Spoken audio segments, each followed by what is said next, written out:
Hi. Okay. So here I am. House. Aha! Hi guys.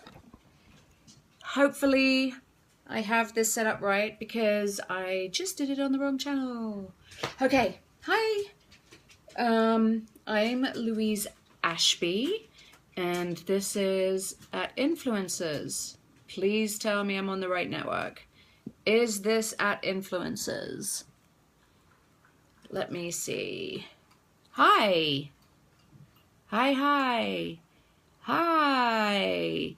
I apologize for being late. As I said, I have been on the wrong network, but I'm here. I hope you all had a great long weekend. And for those of you here in LA, it is hot. Hot. So I'm here today to talk to you about what it is that I do and how it is that I got into it and how lucky it is that I'm doing what I do. For some reason, just so you know, I'm not ignoring you. The bottom of my screen has been kind of cut off, so I'm not really seeing if there's any questions or anything else coming up.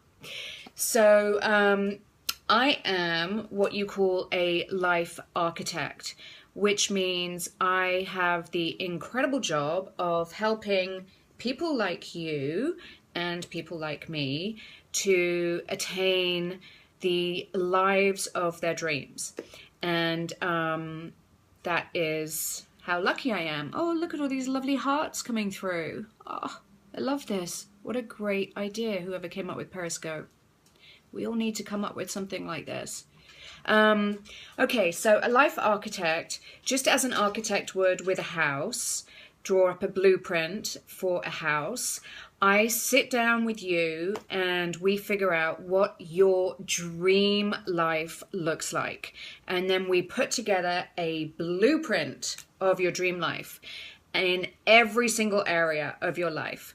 And then goals, action plans, and we customize a toolbox so that you never need to feel alone without tools. So whatever your obstacles and challenges are in your life, you have something to go to for each of these problems. How do I know how to do this? Well, I went through something pretty horrific myself, and so I had to figure out the hard way how to do all of this for myself. And as I did this, I today have this dream life. I grew up in England, lucky me, funny accent, this is why. And I had a very wonderful upbringing, lovely parents. I had a stepfather and a father. My father was in the entertainment industry. My mother was a model and an actress. And because of this, I always wanted to be an actress and a model. And this is what I did from an early age. Cut to, my mother got very sick when I was 16 and very sadly passed away when I was 20 from cancer. And she showed me what a very strong and courageous woman should look like. And when she passed away, I wanted to know where she had gone, where spirituality comes from. So I raided her bookshelves, and that was when I was introduced to the remarkable and incredible Louise Hay, who I'm sure a lot of you know about, and she is just my mentor and my idol today.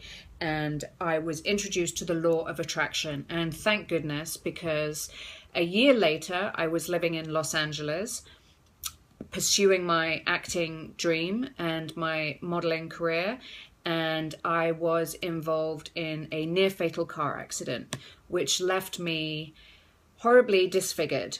I woke up in the intensive care unit with all my family there and my modeling pictures around the intensive care unit wall. When I asked why they were there, I was told it was to dress up the ICU, when in fact it was to show the doctors what I was supposed to look like. So I then spent the next 10 to 12 years in and out of hospital. I had 28 reconstructive surgeries. where I was used to walking into public places and being told I was a pretty woman or a pretty girl, I was now being asked to leave public places because my appearance was disturbing customers. As I said, I was very badly disfigured. Where it's left me today, I am now blind in my left eye. I have no smell, no taste. I lost the front left lobe of my brain, which controls inhibitions and memory and like just some other things that aren't so drastic. You learn to live with these things every day, and you learn to make things work in other ways. I have some pain issues and some back issues, but at the end of the day, I'm alive and I'm here, and that's what matters. The other things you figure out and you make them work for you, and you see what your experience is, you learn the lessons from it, and you move on. And I was left with a choice, and the day I saw myself in the mirror for the first time, it was shocking and scary, and I knew at that point that my acting career was gone for a very long time, and I had to make a choice of surviving and making the most out of each moment, or feeding into the tragedy of the situation and falling into a very horrible and morbid and depressing depression, and probably not coming out of it at all. And so every time I felt a depression coming on, I would give myself 5 minutes a day to go into that, and then I knew that was it. That was it. You've had your 5 minutes, now buck up. So that's what I did.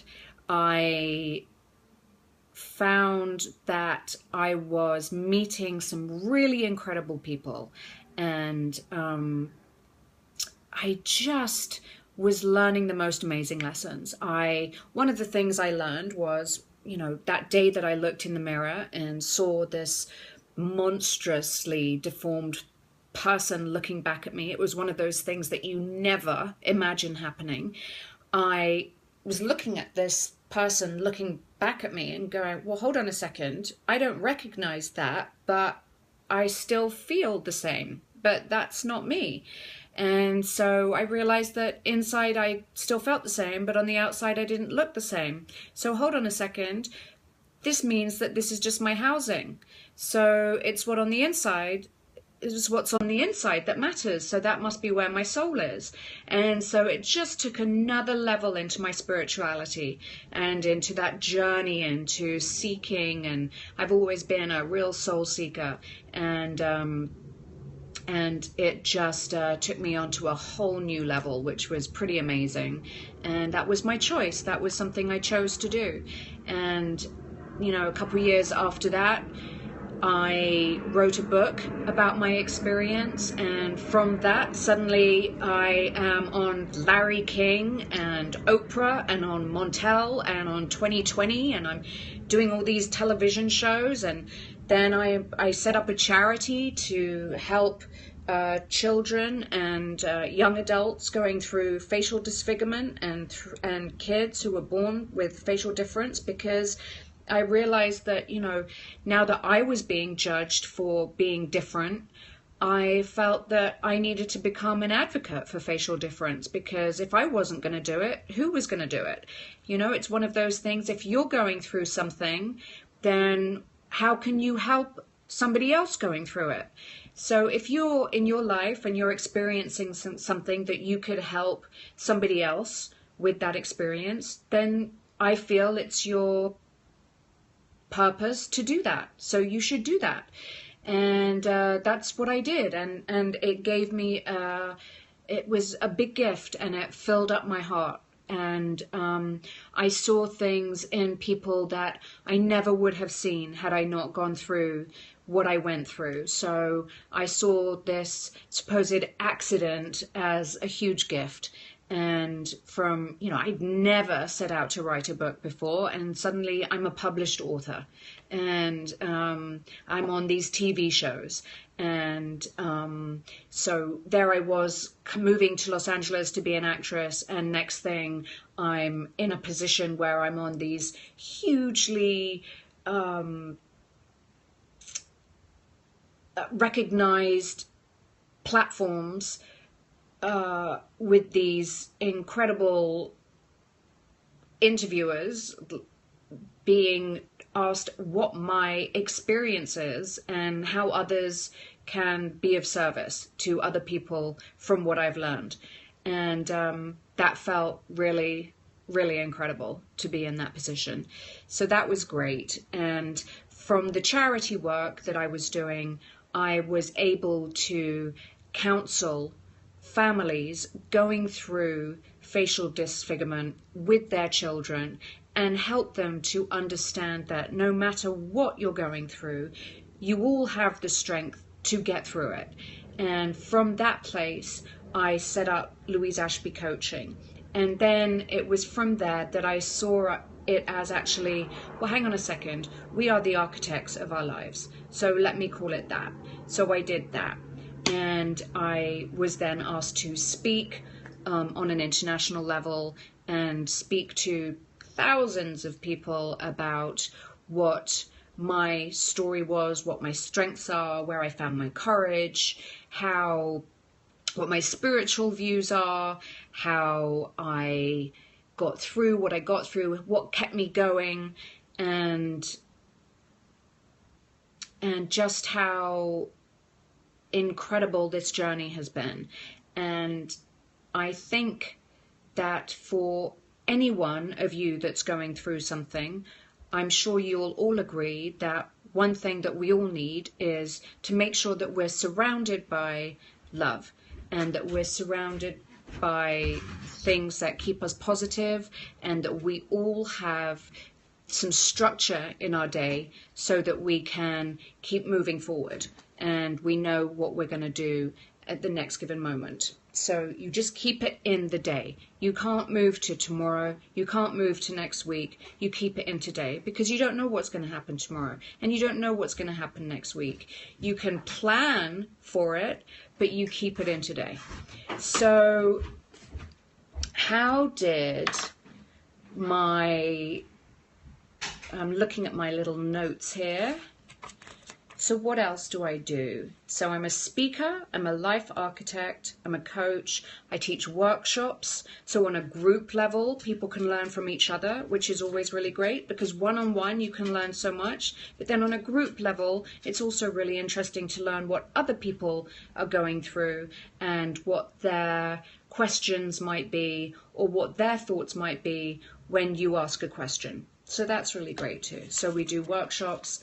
I also do psychic readings, because I dreamt about the car accident the night before it happened. And as a kid, I used to see spirits and things, but I was terrified of it. So I used to sleep with the TV on, and that was really overwhelming. And that's something that I've come to terms with as I've got older. I've had to come to terms with the fact that I can get visions sometimes, and I have the ability, this is another one of my gifts, and as you get older you can, accept your gifts and take it on. If we are all one consciousness experiencing itself subjectively, how can we be so harsh? It's true. I absolutely agree. Judging another means you're judging yourself, and that's really, really tough. And so remember that every time you judge somebody else. And when I was asked to leave public places, I would have to think of it as, okay, they're not judging me, they're just naive. These people are just naive, and this is coming from a fearful place in themselves that, oh my goodness, looking at that person who is disfigured is making me really uncomfortable, and what if that happens to me? So that was something I had to come to terms with really early on, because I had to help my friends who were with me whenever that would happen, because they would get freaked out by it when it happened. So I had to help them not to take it personally, not to get too upset. And especially if I was with my dad or someone like that, then I would really have to help. You know, he would really get upset. And of course, take it really personally, because this was his daughter who was being asked to leave a place. And then somebody else just asked, tell us about your mother. My mother was my best friend. She was a really incredible woman. It was the day that I left boarding school. I came home. I was 16, and she told me that she had leukemia and that it was nothing serious. And of course, when your mother tells you that it's nothing serious, you believe that it's nothing serious. So I believed her. And then I did some research and found out that it was actually something very serious. And she was very, very strong and courageous, and went into remission twice. She changed her life right at the beginning and started doing a lot of things differently, which is what you do when you find out something of this magnitude. It makes you really look at the choices that you've made in your life and how it was that you got sick in the first place. And so she did that, and she went into remission. And then after she'd gone into remission, she went back into some old ways, and then she got the cancer back again. And then she went into remission again. And then when she went into remission the second time, I came to LA for the first time. And then I came home for Christmas. And when I came home for Christmas, a friend of mine took me aside and said, I think you should know your mother's been given 6 months to live. And that was when I just gave up everything and said, that's it. I'm spending 6 months solid with my mom, just me and my mom, and I'll do everything she needs me to do. And so it was just that. And she did everything for her kids and everything. She just, you know, she was 45 years old. It was too young. And I think of her every day. And this is, I don't know if you can see, this is her and I. She was a model. That was her and I on a modeling job when I was a kid. She was really, really beautiful. And she had a really good sense of humor. And yeah. So that was, yeah, that was the story with my mummy. So for any of you who've lost somebody close to you, they've just moved into a different dimension. They're not gone forever. You will see them again, just you don't see them in this realm. And that's what's difficult for us. It's difficult for us left behind.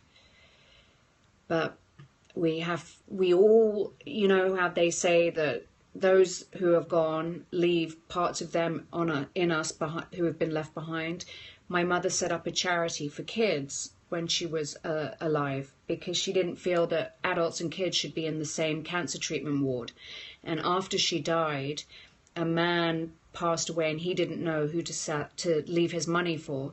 So he left his money to my mum's charity. And so a few years later, I was back in England and I went to the hospital where she passed away and she'd had all her treatment.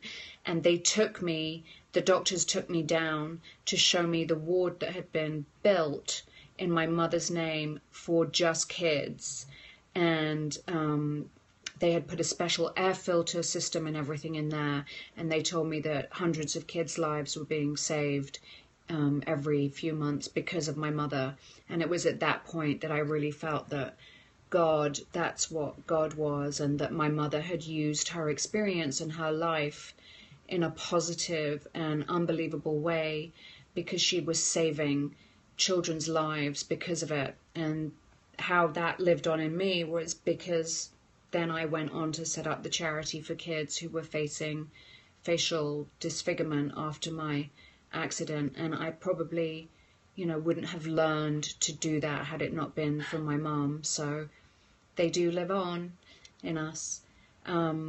It's been such a joy speaking to you all here on Periscope for my first time ever, and I will definitely be doing it again.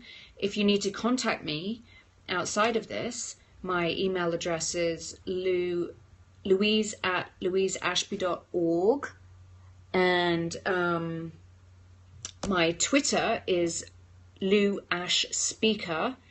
And I apologize if I can't see what's going on at the bottom of the screen. The only reason I saw that other person's question is because it came up. It was a long question. I think that's it. So for all of you, I wish you a beautiful and blessed and incredible week. Know that you can all do anything you put your mind to.